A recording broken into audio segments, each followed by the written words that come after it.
today, gonna start out, we're gonna talk about words a little bit.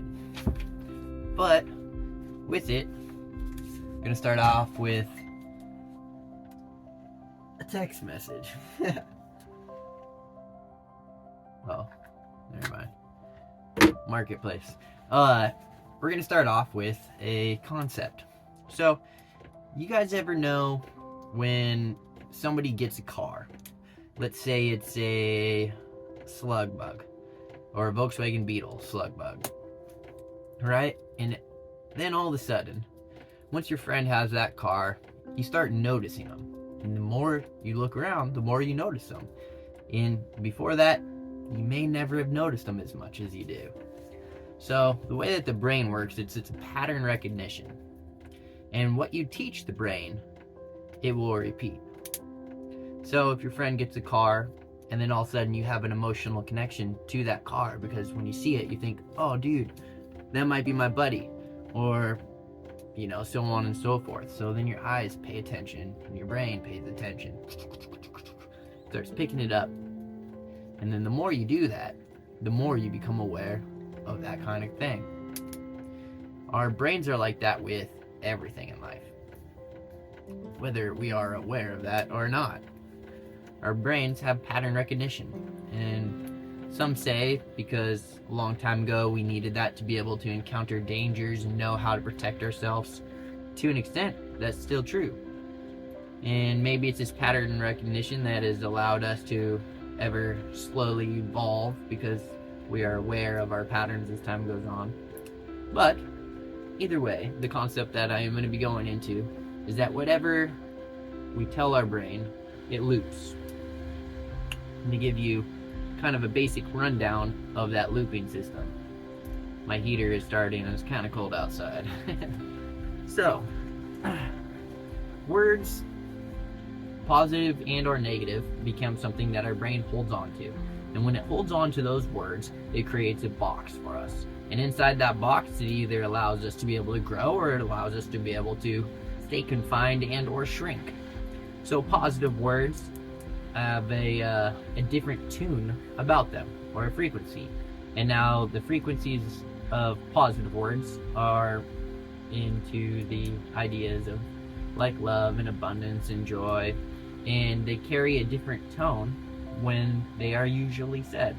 And when you speak them, or you give them, or you show those emotions, it creates that energetic field around you. So it allows that energetic field to persist. And for example, if you are giving that, and one of my earlier ones I talked about, like we are all a box of different puzzle pieces, and each of those different puzzle pieces are, let's say, different emotions. And let's say this puzzle piece over here is love. If I give love out, the only thing that fits back in that puzzle piece is love. If I come over here and I give anger out, the only puzzle piece that fits back in that puzzle piece is anger. So whatever we give out, we leave space to get back. Now, with that, words and energy are the same. Because words are just a vibration of energy, just spoken. Earlier languages like Sanskrit and Hebrew, they were more in tune with the way that words were said, and so they had a lot more intention behind them. And so with that, lots of words actually carried different meanings depending on how they were said and things like that. However, that is not our direction today. Our direction is how words can limit us. So, negative words.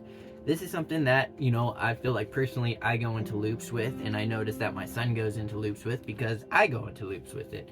And same with, and usually happens around wintertime once over here it starts getting gray, wet, and rainy, and I'm like, shoot. So I figured it's a good topic to go into. But, so, what we're going to do when we go into this is, so since words carry an energetic frequency, just like everything else in the universe, I'm going to teach you how that affects your brain. So, you have different parts of your brain.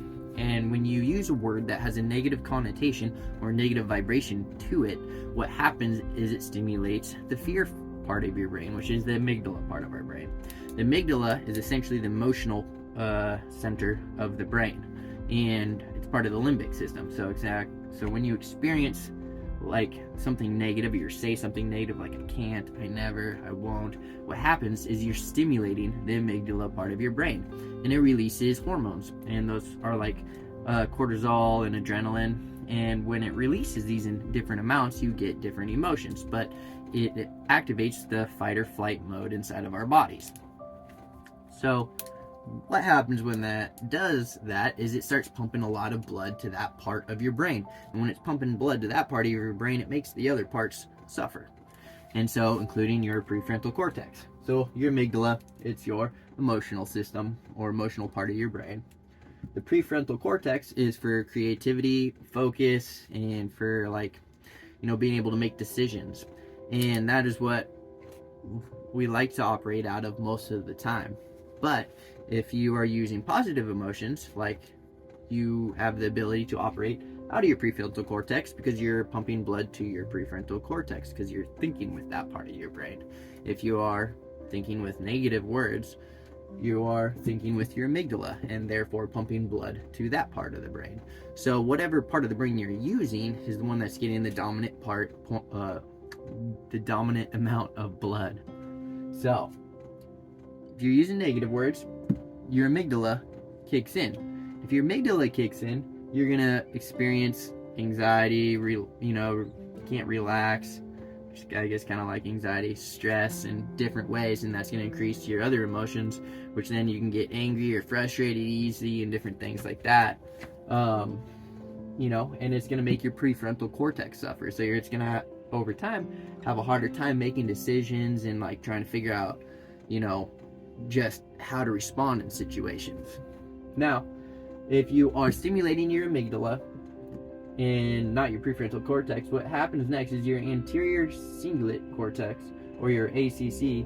That is your emotional awareness system, and that is what chooses whether you're pumping blood to your amygdala or your prefrontal cortex. It's like, hey, what are we feeling? Why are we feeling this? Okay, here is the gate. I'm going to choose this, or I'm going to choose that. And so then after that, it goes to the insula. The insula is essentially your body feeling hub, and that's what allows you to be able to go back to the beginning. It's just like, all right, man, I'm feeling stressed, I'm fearful, I'm upset, blah, blah, I'm mad. And it's just like, all right, I think my body's feeling this way. And it's like, is it feeling this way? Go over here. And it loops back around. And so what happens is that you end up starting to create this little loop. And now in that loop, the more that you do that loop, the harder it becomes to get out of it. Why? Because in between all the different parts of your brain, you have these things called synapses. Synapses are essentially like little muscles. These muscles are the neural pathways that send information or essentially electricity to be able to work back and forth between the different parts of your brain. And so the more you use synapses, what happens is the stronger they become, because they are a muscle. And the more you use them, it's like you're doing a plank the whole time, or push-ups or something. So the more you use it, the stronger it gets. The stronger it gets, the easier to travel that path. And so with that, if you use negative words are going to create a loop. If you use positive words are going to create a loop. But isn't just the words that you're using, it's the things that we're thinking that also create these loops. So it gets to be a slippery slope. We have to learn to think in positive as well all the time. So that way, one, we can create positive loops and strengthen the parts between our brains that are more positive, and the more we strengthen those muscles, the more we'll use them. So going back to a little bit on the theory about, or not the theory, just the reality that if your buddy has a car, you start noticing that car more. And it's the same with things like words.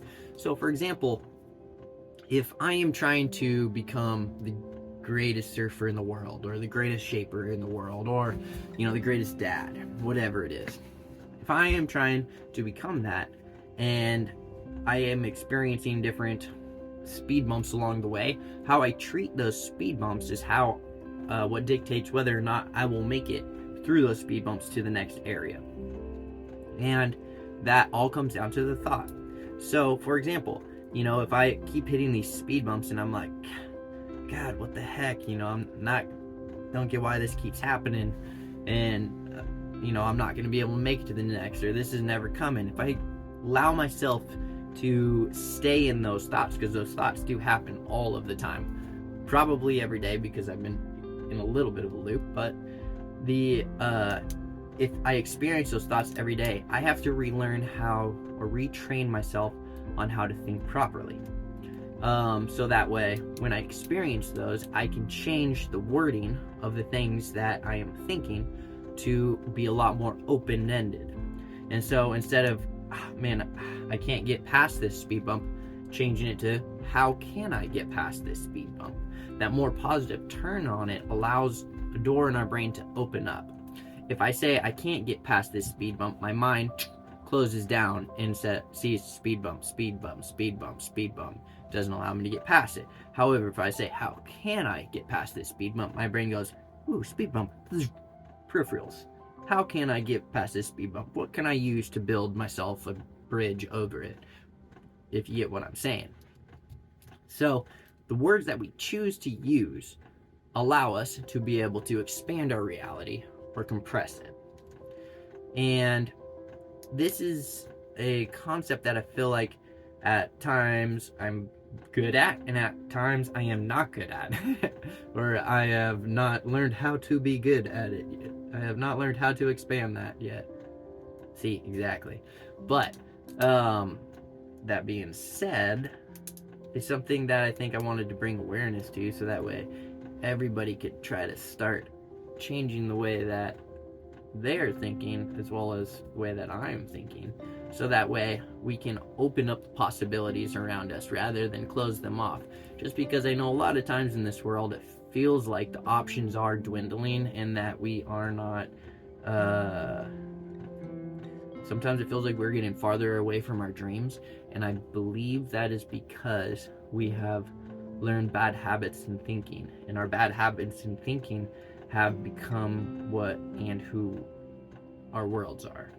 And so, this is an encouragement to say that if your world is not where you like it yet, if you learn to change the way you think, you will learn to change the way that you create. And we're meant to create, as well as we're meant to have the things that we dream of. That's why we see them. So, because if we see them, it's our roadmap. And we're the only ones that will be able to see them. So we're the only ones that will have to learn how to be able to believe and think to create the things that we see. With that, it's a little short one, but it's a good one.